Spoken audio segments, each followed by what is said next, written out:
कि 13 मई 2024 को है वैशाख महीने का बड़ा सोमवार। और दोस्तों, इसी वैशाख महीने के बड़े सोमवार को पंडित जी ने ध्वजेश्वर महादेव का एक बहुत ही बड़ा उपाय बताया है, जो कि पुराना नहीं बल्कि नया उपाय है, जो कि पंडित जी ने अपनी अभी की कथा में ही यहाँ पर बताया हुआ है। अब दोस्तों, इस ध्वजेश्वर महादेव वाले उपाय को आपको कैसे करना है, किसको करना है, किस समय करना है और कहां पर करना है, ये सारी जानकारी इस वीडियो में देंगे। बहुत सारे लोग चाह रहे हैं कि वो लोग इस वाले उपाय को करें और इस वाले उपाय को करने का फल भी ले, क्योंकि यही एकमात्र ऐसा उपाय है जो कि पंडित जी ने काफी समय बाद बताया है, बहुत दिनों बाद बताया, क्योंकि पंडित जी की बीच में कथा बंद हो गई थी, जिसकी वजह से पंडित जी ने बीच में कुछ भी उपाय नहीं बताया, क्योंकि कथा ही नहीं हुई थी। पर दोस्तों, अब जब कथा शुरू हुई तो ये एक बहुत ही बड़ा उपाय बताया है। बहुत बड़ा इसीलिए है क्योंकि दोस्तों, इस उपाय को सभी लोग कर सकते हैं जिनके जीवन में जिनकी कोई मनोकामना हो, जिनकी कोई दुख और परेशानी हो, या जिनकी कोई भी समस्या हो, किसी भी तरह की समस्या हो, सारी प्रकार की दुख और परेशानियों के लिए आप इस ध्वजेश्वर महादेव वाले उपाय को कर सकते हैं। बस दोस्तों, इस उपाय को आपको अच्छे से करना पड़ेगा, सही से करना पड़ेगा और समझना पड़ेगा। तो चलिए दोस्तों, जानते हैं कि इस ध्वजेश्वर महादेव वाले उपाय को आपको कैसे करना है। सबसे पहली चीज दोस्तों, यह उपाय बहुत आसान है। पर दोस्तों, जो उपाय इस मतलब जो व्यक्ति इस उपाय को अच्छे से सुनेगा वही इस उपाय को अच्छे से कर भी पाएगा। तो देखो, सबसे पहली चीज ये वाला जो उपाय है कि दिन नहीं होगा, ये लगातार 5-6 दिन तक आप लोगों को करना पड़ेगा। ऐसा नहीं कि सिर्फ आपने सोमवार के दिन कर लिया, विशेष रूप से ये महीने का सोमवार है इसलिए हम आपको बता रहे हैं। बाकी आप ये उपाय जिस दिन भी सुन रहे हो भाई, उस दिन से लेकर आप 5-6 दिन तक आप लोग ये वाला उपाय लगातार करना, आपको इस उपाय को करने का फल जरूर मिलेगा। अब इस उपाय में आपको करना क्या है वो आप लोग सबसे पहले यहां पर सुन लीजिए। देखिए, इस उपाय को करने के लिए सबसे पहले आपको 1 लोटा जल यहां पर लेना पड़ेगा। देखो का महीना है, पंडित जी ने वैसे ही बोल कर रखा हुआ है कि इसके महीने में आप साधारण जल ना लेकर आप लोग मिट्टी का जल लिया करो है ना। मिट्टी का जल लेने का तरीका यह होता है कि हम प्रतिदिन रात्रि में एक मिट्टी के पात्र में शुद्ध जल भरकर रख दें और उसे पूरी रात भर अपने ही घर के रसोई घर में मतलब भरे हुए रखे रहने दें। उसके बाद जब सुबह होती है तो सुबह उस जल को अपने तांबे के लोटे में भरकर इसे फिर हम शिव जी के मंदिर में जाकर चढ़ाकर आए। ठीक है, तो इस उपाय में आप लोग इसी जल का प्रयोग करना। बाकी आप इस जल में साधारण जल का भी प्रयोग कर सकते हो। रोज सुबह जहां आप अपने घर के परिंदे से जो लेते हो वो भी ले सकते हो, कोई दिक्कत वाली बात नहीं है। बस अपना 1 लोटा जल भरकर जो है तैयार कर लेना। और दोस्तों, इस उपाय को विशेष रूप से घर की जो बड़ी माताएं बहनें होंगी उन बड़ी माताओं बहनों में से किसी भी एक माता बहन को करना है।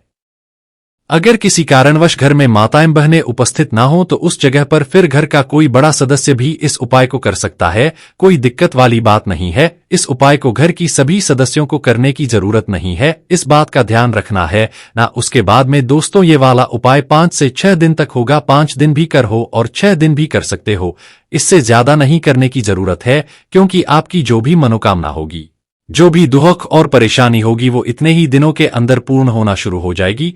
ये दुख और समस्या है तो वो दूर होना शुरू हो जाएगी। और दोस्तों, यह वाला जो उपाय है ये सुबह के समय होगा, क्योंकि इस उपाय में हमें भगवान शिव जी के शिवलिंग पर जल चढ़ाना है, इसीलिए आप लोगों को इस बात का ध्यान रखना है। और दोस्तों, ध्वजेश्वर महादेव जी का नाम भी आपने पहली बार सुना होगा, तो इसी से आप लोग पता लगा सकते हैं कि ये उपाय बिल्कुल नया है।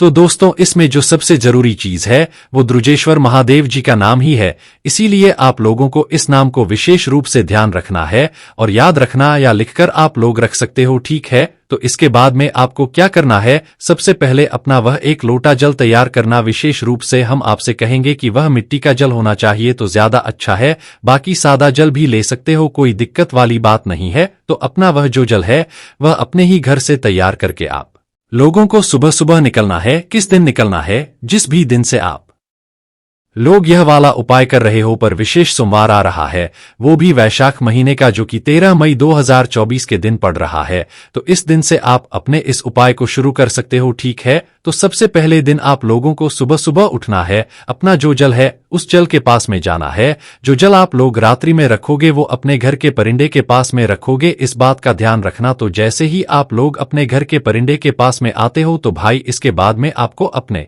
जल को लोटे के अंदर डाल लेना है। और डालने के बाद में क्या करना है कि इस जल को तैयार करके शुद्धता का विशेष रूप से ध्यान करके स्नान करके आप लोगों को इस एक लोटे जल को लेकर शिवजी के मंदिर पहुंच जाना है। इसके अलावा जो भी आप पूजन सामग्री लेकर जाना चाहे वो लेकर जा सकते हैं, उसमें कोई भी अलग दिक्कत वाली बात नहीं है। अब दोस्तों, जैसे ही आप शिवजी के मंदिर पहुंचते हैं तो सबसे पहले आपको भगवान शिव जी के दर्शन करना है, उनसे प्रार्थना करना है, उनसे विनती करना है। उसके बाद में आप लोगों को अपना यह वाला उपाय शुरू करना है। दोस्तों, आप लोग यह मत समझना कि यह जो जल हम लेकर आए हैं यह मात्र शिवलिंग के ऊपर दुजेश्वर महादेव जी के नाम से चढ़ा देंगे, ऐसा बिल्कुल भी नहीं होने वाला है। इस जल को कुछ अलग तरीके से यहां पर चढ़ाना है, जो कि पंडित जी ने अपनी कथा में समझाया हुआ है। अब देखो, सबसे पहली चीज, आप शिवलिंग के किसी एक तरफ खड़े हो जाओ जहां से आप शिवलिंग के ऊपर जल चढ़ाते हो। जल नहीं चढ़ाना है, मात्र खड़े होना है अभी। उसके बाद में दोस्तों, आप सबसे पहले चीज ये देखना कि शिवलिंग पर जब हम जल चढ़ाते हैं तो जल बहता हुआ जलाधारी से नीचे गिर जाता है। तो आपको ये वाला जो जल है ये शिवलिंग के ऊपर नहीं चढ़ाना है अभी।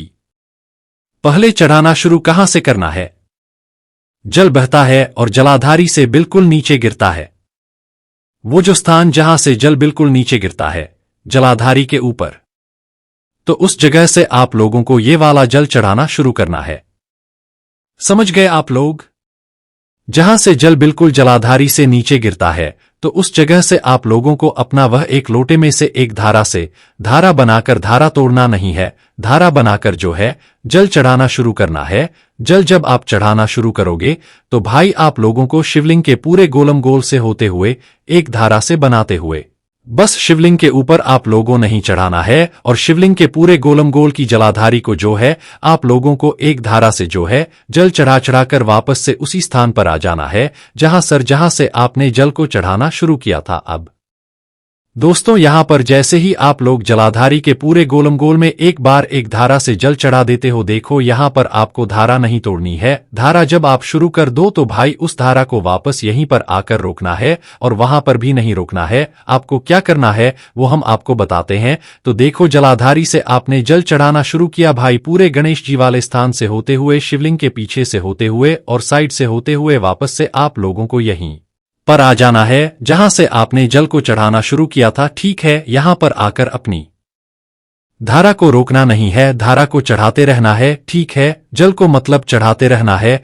थोड़ा थोड़ा। उसके बाद में दोस्तों, आप जिस तरफ खड़े हुए हैं अपनी वह जल की धारा को धीरे धीरे करके उस तरफ लेकर आ जाइए, मतलब उस जगह पर जलाधारी के ऊपर लेकर आ जाइए। ठीक है, आप जिस तरफ से भी जल चढ़ा रहे हैं उस तरफ आप इस धारा को लेकर आ जाइए। उसके बाद में इस जल धारा को आपको सीधा शिवजी की शिवलिंग के ऊपर चढ़ाना शुरू कर देना है। कब करना है?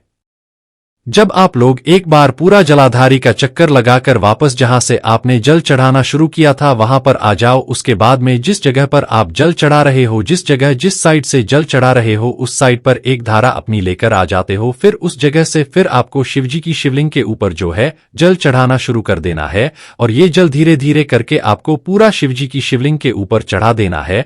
जैसे ही आप लोगों का ये जो जल है ये चढ़ जाता है, अब यहां पर सबसे बात यह है कि आपने नाम तो यहां पर लिया ही नहीं। इस जल को चढ़ाते समय आपको दुजेश्वर महादेव जी का नाम लेते ही रहना है, रुकना नहीं है। जब तक आपका ये उपाय पूरा ना हो जाए दुजेश्वर महादेव जी का नाम आपको मन ही मन लेते रहना है या मुख से बोलते रहना है। आप विश्वास मानना, इस उपाय को करने के बाद आप भगवान से अपनी जो मनोकामना बोलोगे, जिस कामना के लिए आप लोग अपना ये वाला उपाय कर रहे हो वही वह आपकी कामना बहुत ही जल्द पूर्ण होगी। ठीक है, पर दोस्तों जब आपका ये जो जल है ये चढ़ जाए उसके बाद ही आप मनोकामना बोलनी है, और जल को चढ़ाते समय, अपनी धारा को चढ़ाते समय शिवजी की शिवलिंग के ऊपर और जलाधारी के ऊपर ध्वजेश्वर महादेव जी का नाम आपको लेना जरूर है। अगर आप नाम नहीं लोगे तो फिर उपाय काम नहीं करेगा, वरना जल तो आप वैसे भी चढ़ाते हो पर ध्वजेश्वर महादेव जी का नाम यहां पर बहुत ही अलग है और इस उपाय का विशेष यहाँ पर वही फल देगा, ठीक है। तो इसीलिए आप लोगों को भगवान का नाम लेना है और फिर उसके बाद शिवजी के शिवलिंग के ऊपर जल चढ़ा देना है और चढ़ाने के बाद अगर आप भगवान से कोई मनोकामना बोलना चाहते हैं, अपनी कोई दुख और बोलना चाहते हैं तो वह बोल दीजिए, और अगर नहीं बोलना चाहते हैं, मात्र भगवान शिव जी को प्रसन्न करने के लिए आप लोग यह जल वाला उपाय कर रहे हो, तेजेश्वर महादेव जी वाला उपाय कर रहे हो, तो मात्र भगवान के सामने 2 मिनट बैठकर दुजेश्वर महादेव जी का नाम के आप लोग जाप जरूर कर लेना। आप विश्वास मानो, आपकी जो भी मनोकामना होगी, आप भगवान से नहीं भी बोलोगे तो भी आपकी जो भी दुख और परेशानी होगी, मनोकामना होगी, वो अपने आप ही दूर होना शुरू हो जाएगी और आपके जीवन में खुशियां आना शुरू हो जाएंगी। और अगर आप लोग इस वाले उपाय को अपने घर सुख और शांति के लिए कर रहे हो तो भाई आप लोगों के घर में सुख और शांति आना भी शुरू हो जाएगी। अब दोस्तों यहाँ पर आप लोग एक बात सुनिए कि यह जो उपाय है ये हम वापस आपको बता रहे हैं कि ये एक बार नहीं होगा बल्कि 5 से 6 दिन तक होगा। 5 से 6 दिन तक सुबह के समय ही आप लोगों को ये वाला उपाय करना है और सुबह के 10, 11, 12 बजे तक भी अगर आप उपाय करोगे तो भी आपको उपाय का फल मिलेगा, पर इससे ज्यादा देरी मत करना, ठीक है। बस दोस्तों यहाँ पर ये वाला उपाय पूरा हो जाता है और इस उपाय को करने का जो फल है आपको बहुत ही जल्द मिल जाएगा, क्योंकि आप इस उपाय को वैशाख के महीने में कर रहे हो। बाकी पंडित जी ने ऐसा कुछ भी नहीं बोला है कि आपको इस उपाय को इसी दिन करना है, इसी महीने में करना है। आप इस उपाय को जब आपका मन करे जब कर सकते हो। बस 5 से 6 दिन तक आप लोगों को इस उपाय को करना है। तो दोस्तों यहाँ पर ये दुजेश्वर महादेव जी वाला उपाय पूरा हो जाता है। बाकी दोस्तों इस उपाय को करने में अगर आपको कोई भी दिक्कत समस्या आती है तो कमेंट करके पूछ सकते हैं। श्री शिवाय नमस्तुभ्यम, हर हर महादेव।